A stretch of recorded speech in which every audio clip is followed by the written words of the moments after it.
I kind of wish we had recorded that. Oh well. Yes. Next time I'll hit record before I tell you what's on your face. One second. There's a stray hair that the barber didn't suck off.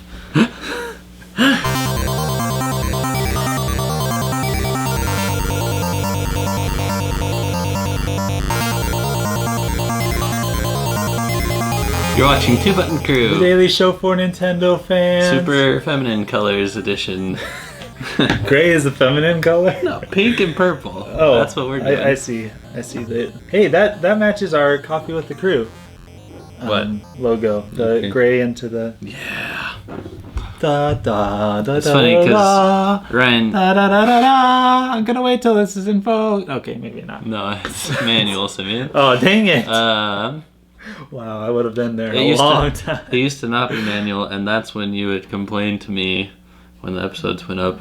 Why is the focus going in and out all the time? I'm getting a headache. Jeez, Scott. So that's when I have you sit in the middle of the couch, I zoom in on you, I touch your face to focus on you, and it's manual. So nothing you can hold up to the camera is going to make any difference. Oh, well. Back to what I was Link saying is about here. Coffee with the Crew. Ryan used to do his streams in the morning, and he named it this, but then him and his wife's work situation changed, and now he's a night streamer, and I guess... Kool-Aid with the Crew. Wow. Milkshakes with the Crew. All right. So I think we're doing something weird today. We are doing something weird. We're doing a review. Yeah. Or you're doing a review. I'm going to review The Legend of Zelda for the Nintendo Entertainment System. Yes. So let's just call this ongoing celebration of the 30th anniversary. Yes. Because that's really what got me in the mood. It's like the 30th anniversary is coming up. So I wanted to play some Zelda, and I just did. I realized that I have all these great ambassador games on my 3DS. You know, those free games that they gave us for paying a lot more for the 3DS. Mm-hmm. And I was like, I haven't beaten a lot of these. And, you know, they're great classic games. So I've kind of put aside my phone app gaming. And, you know, I play 3DS on my lunch breaks now. And a little bit before bed. And it's been really nice. So I played Legend of Zelda.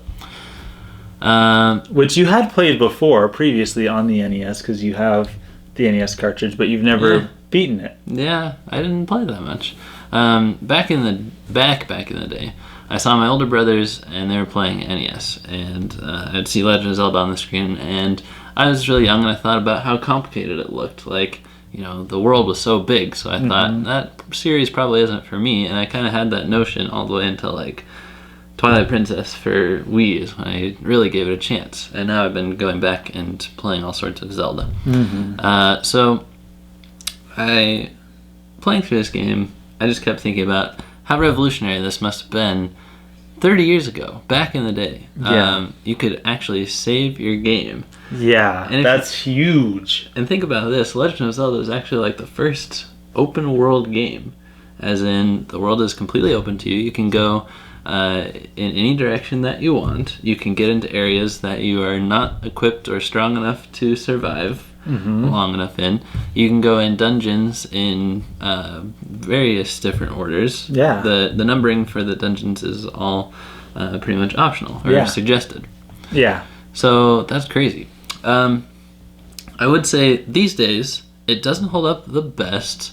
The first thing I probably noticed about that is that there's just not much enemy variety. Yeah. There's 5 enemies or something. I know there's a little bit more. But, a little bit more than that, but it's really the same ones over and over again with different colors. It is.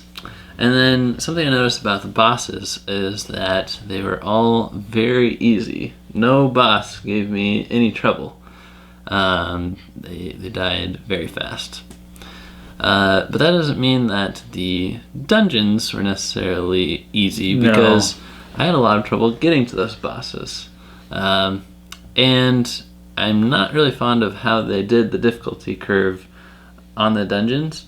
Because the first couple rooms, you know, it'd be easier, but by the time you're getting towards the boss, they really just crowd the room with enemies.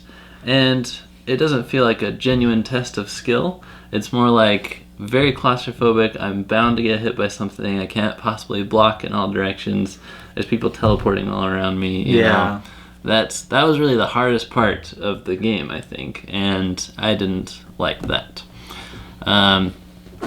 Another thing is that the original game, if you bought it on the NES, you'd get the cartridge in the box, and you'd also get a map to get you started and tell you where some things were and the order of dungeons and where to find items and stuff. So that's not something that we have these days. Yeah. So those are a couple of the reasons that it hadn't aged as well. I still had a good time. I like how the dungeon order is somewhat optional. I like how you can go into the game, and if you know where to look, you can get super powered up before you even go into the first dungeon. Yeah. Like, I got up to like 6 hearts. I got the blue ring, which I think helps you take a quarter of the damage. Yeah. Or no.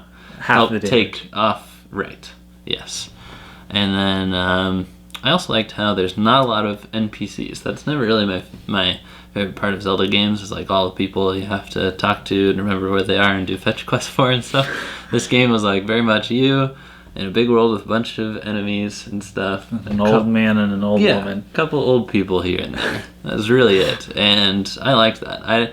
I'm not a big overworld person, so keeping that simple, that was great by me. Mm-hmm. The items are good, but what I found was crazy is that the items, or the menu setup, is really bad. Like, you press pause, and it takes a second because it does like the scroll down thing, and I'm sure they thought it was the coolest thing at the time. But you have to pause a lot, and that takes up time. And then once you're selecting your weapon, you can't go up, right, left, and down. You can only go left and right. Yeah. So there's 2 rows, and you have to, like, if my cursor is here, and I want to get to the one right this above thing, it, then I have to go through all of them instead of just pressing up. You know? Yeah. I don't know why. Crazy. And you've got some questions for me? Yes, I do. Before I get to my final points. Before you get to your final points, what elements that are now staples of the Legend of Zelda series? So when you think Legend of Zelda, there's some things that come to mind, obviously. What of those staples did you really miss in this version? Like, it's evolved so much and gained so much. What do you miss from the newer stuff that isn't in the old stuff? I can't think of much, but probably a big one is puzzles. Not a ton of puzzles in Legend of Zelda for NES. It's more like trial and error, like see if what I need is in this room, if not, go the other way, you know. And just random secrets, right? Yeah, and you could get like way more keys than you needed, which I thought was very strange. In the newer games, it's very much intentional, like guiding you through the dungeons so you get the perfect amount of keys that you need at just the right time. Yep. Get the item you need to go back through the rooms you've already visited and do something new in there and stuff. None of that was really in this game. That's about all I can think of for that. So what elements are present in this game that you wish had carried on and are present nowadays? Probably the full heart container sword shooting. I love that. Yes. I don't know. What do you think? I don't know. I made it all the way through the game to the last level and then quit on level 10 because I was like, oh, this level's too hard. Didn't you get to Ganon? No. Okay. I couldn't get there. Yeah. The dungeon was like, and I made it all the way through the game up to that point, and I'm like. And what were you playing on? I was playing on NES. Okay, because I had restore points, which just make a huge I difference. bet. Because I could, iterate very gradually. Okay, I hit someone, let me do a restore. Yeah. And try and keep my hearts and stuff. Cheater. I can't really think of much. I think that's the one thing that comes to mind is the full. But I also like the and they kind of brought this back in Skyward Sword, was the slow reveal of the map. Like even though it was kind of a pain that you didn't get to see every detail and you're like, oh, where is the screen? I can't remember exactly how I got there. I think that kind of mystery and the slow reveal, I think, is something that we're missing nowadays. Yeah. So how much did you use a guide for this game? Because we talked about that in an earlier episode, how guides can be helpful. And what part of the difficulty, like how difficult was this to where you needed a guide? I used a guide every step of the way, and I'm happy I did. It allowed me to play the game and enjoy it and beat it. Otherwise, I'd probably give up because there's not like a good in-game map, and I didn't get the little pamphlet that came with the original NES. So So you relied heavily on the guide, but it Yes. didn't spoil it for you. I remember playing through this game, and I had to use a guide. Oh yeah. Like pretty much the entire way. I don't think I ever didn't use the guide. Yeah. Because if I did, then I'd get stuck immediately and have to go back to it. But it didn't ruin the experience for me. So my favorite part of the game was level 10. It felt very Mario-ish to me, which was funny because the last dungeon is colored just like Bowser's Castle games are on the NES. It's like gray and red and black and white and stuff. And then also I got the, the red ring, I think. Mm-hmm. There's a second ring you could get in the game, and that made you wear red and brown clothes. So you look like Mario going through Bowser's Castle. So I thought that was pretty cool. Okay, it's time to score this game. Yes. What would you give it on a scale of 10? So I was very impressed for it as a 30-year-old game, and I'd say it was probably a 10 out of 10, just revolutionary on the day that it was released. Oh, yeah. And then as far as these days, just compared to how far the Zelda series has come, I'd probably put it like a 6.5 now. Because there's a lot of things that they've done over the years to make the series way more enjoyable and accessible.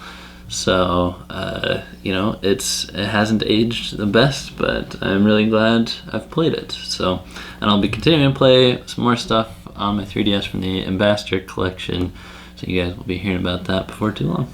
All right. Sweet. So thank you very much for sharing this experience with us. If you haven't checked out the original Legend of Zelda, go back, give it some love. It's a fantastic game.